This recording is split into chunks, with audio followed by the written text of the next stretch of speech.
अगली हेडिंग लिख लीजिए, Faraday law of electromagnetic induction. Faraday law of electromagnetic induction. Conclusion लिख लीजिए कि उन्होंने कंक्लूड क्या किया। ठीक है, लिखिए in both the experiment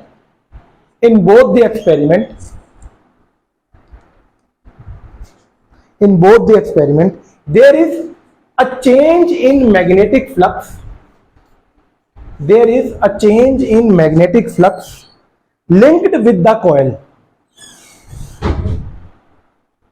There is a change in the magnetic flux linked with a coil and hence current is induced in the coil. Hence current is induced in the coil.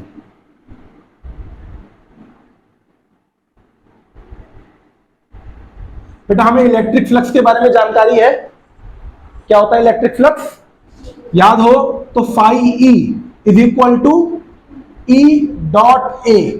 ठीक है, ऐसे ही अगर मैं magnetic flux की बात करूंगा, देखो magnetic में हमने सारा जुगाड़ कहां से उठाया है? इलेक्ट्रोस्टैटिक्स से उठाया है। जब भी कहीं फंस जाते हैं हम इलेक्ट्रोस्टैटिक्स को उठा लेते हैं। तो यहां भी मैग्नेटिक फ्लक्स जो कि हम समझ गए, वो मैग्नेटिक फील्ड जो कि पर्टिकुलर एरिया से जुड़ी हुई है, वही वो मैग्नेटिक फील्ड जो कि पर्टिकुलर एरिया से जुड़ी हुई है, दैट इज मैग्नेटिक फ्लक्स। मैंने आपको कंपैरिजन भी दिखाया, दो एरिया, मैंने मैग्नेटिक फील्ड चेंज कर दी और यहां मैग्नेटिक फील्ड चेंज कर दी, तो इस पे आने वाला फ्लक्स चेंज हो गया और ये ज्यादा होगा क्योंकि पर यूनिट एरिया, सेम एरिया में ज्यादा मैग्नेटिक फील्ड लाइंस आ रही हैं। सेम एग्जांपल लेके चल लो कि अगर आपको एक कमरे में हवा भरनी है, एक में छोटा सा झरोका और एक में दो बड़े बड़े किवाड़ लगा दिए, एरिया इंक्रीज कर दोगे तो मैग्नेटिक फ्लक्स इंक्रीज हो जाएगा। ठीक है, और अगर आप डेंसिटी बढ़ा दोगे मैग्नेटिक फील्ड लाइंस की तो भी मैग्नेटिक फ्लक्स बढ़ जाएगा। तो what is magnetic flux? Magnetic flux को बेटा हम फाई बी से डिनोट करते हैं, और फाई बी अगर मैग्नेटिक फ्लक्स है तो किसकी वजह से है? मैग्नेटिक फील्ड की वजह से। तो मैग्नेटिक फील्ड का फॉर्मूला क्या होता है? बी, जो कि एक वेक्टर क्वांटिटी है। और दूसरी चीज किसके ऊपर डिपेंड कर रहा है वो बेटा? एरिया के ऊपर। तो इसको ऐसे लिख देंगे, एरिया भी क्या है? Vector quantity. और जब दो वेक्टर क्वांटिटी का मैं डॉट प्रोडक्ट लेता हूं तो मुझे क्या मिलता है? मैं लिख सकता हूं इसको phi B is equal to B A cos theta, where theta is the angle between, theta किस किस के बीच में एंगल है? थीटा है मैग्नेटिक फील्ड के बीच में और एरिया वेक्टर के बीच में। लिख लो, theta is the angle between magnetic field, angle between magnetic field and area vector. Area vector क्या होता है? फिर से रिपीट कर लेते हैं, अगर ये मेरे पास कोई एरिया है तो ये इसका वेक्टर है।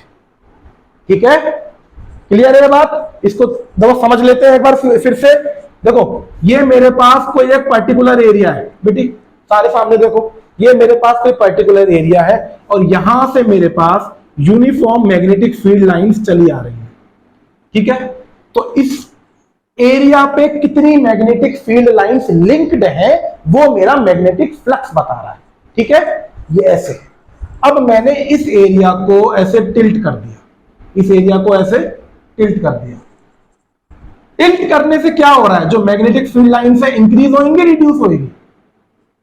इस एंगल पे मैग्नेटिक फील्ड लाइन सबसे ज्यादा आ रही है।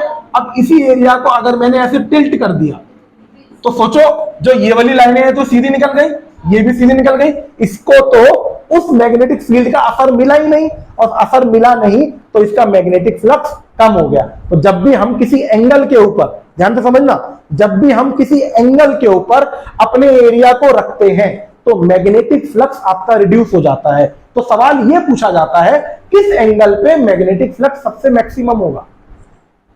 किस एंगल पे मैग्नेटिक फ्लक्स सबसे मैक्सिमम होगा? देखो ये मेरे पास एरिया और ये मेरी बेटा मैग्नेटिक फील्ड की डायरेक्शन। अब आप मुझे ये बता दो कि आपकी इस समय इस एरिया का एरिया वेक्टर का है, क्योंकि थीटा किस किस के बीच में है?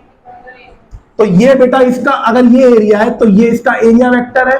तो आप देखो मैग्नेटिक फील्ड और एरिया वेक्टर में कैसा एंगल है? 0 डिग्री का।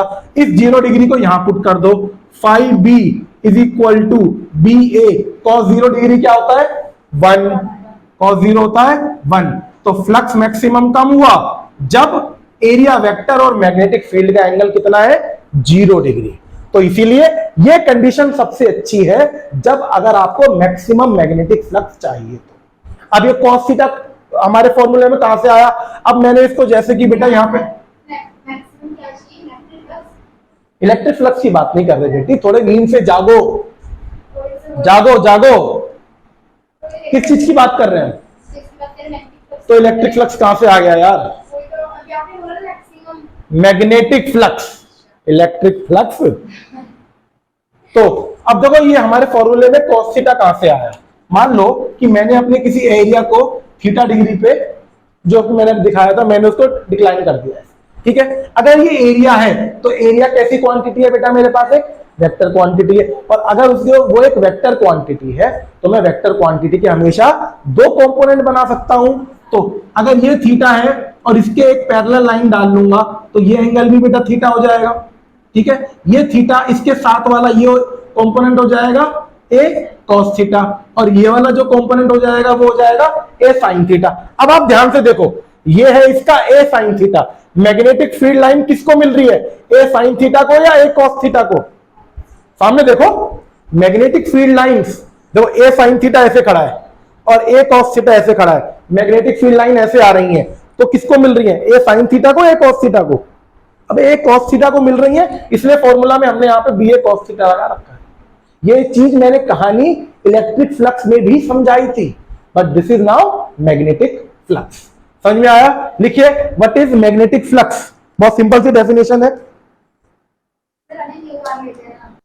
Magnetic flux is the magnetic field linked with a particular area. Magnetic flux is the magnetic field linked with a particular area. बेटा ये कैसी क्वांटिटी है? स्केलर क्वांटिटी है, वेक्टर क्वांटिटी है? क्यों? जब दो वेक्टर का डॉट प्रोडक्ट, तो आपको जो मिलेगा वो आपको स्केलर क्वांटिटी मिल जाएगी, ठीक है। अच्छा, मैग्नेटिक फ्लक्स का अगर मैं यूनिट SI यूनिट की बात करूं, what is the SI unit of magnetic flux? SI unit magnetic flux, magnetic flux है मेरे पास, यहां लिख रहा हूं देखो, B इंटू ए के बराबर है। B क्या है? Magnetic field. मैग्नेटिक फील्ड क्या होती है? Tesla, tesla metre square. और टेस्ला मीटर स्क्वायर की जो शॉर्ट फॉर्म है, आप इसको टेस्ला मीटर स्क्वायर लिखे आओगे पेपर में, कोई दिक्कत नहीं है, बट इस टेस्ला मीटर स्क्वायर के लिए एक छोटा सा नाम दे दिया, which is known as weber, WEBER। This is the unit of magnetic flux. लिख लिया इसको? तो यहां से बेटा हमें दूसरा फॉर्मूला भी मिल जाता है, किसका? एक मैग्नेटिक फील्ड का फॉर्मूला मिल जाता है। ये flux per unit area, what is your magnetic field. अभी तक हमें मैग्नेटिक फील्ड के अपने फॉर्मूलास पता है, बट अगर आपको फ्लक्स गिवन है और वो पर यूनिट एरिया हो जाएगा तो मुझे क्या दे देगा? आपकी इंटेंसिटी ऑफ मैग्नेटिक फील्ड या स्ट्रेंथ ऑफ मैग्नेटिक फील्ड मुझे फ्लक्स पर यूनिट एरिया से मिल जाएगा। तो ये क्या है? टेस्ला।